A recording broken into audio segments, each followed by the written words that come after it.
আপনার তো অ্যাওয়ার্ড পাওয়া উচিত। হ্যাঁ, ভীষণ সাহসের কাজ করেছেন আপনি।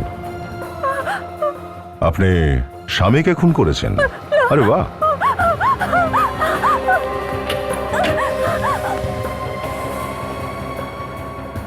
সাহসী মহিলারা ভীতুদের মতো পালিয়ে যায় না, তাই না?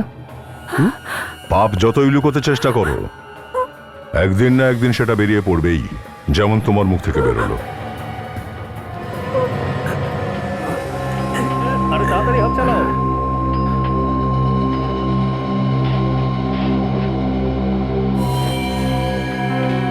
এ মহিলা করতে গেল সিআইডি। বলো এই খুনে তোমার সাথে এখানকার কে জড়িত আছে?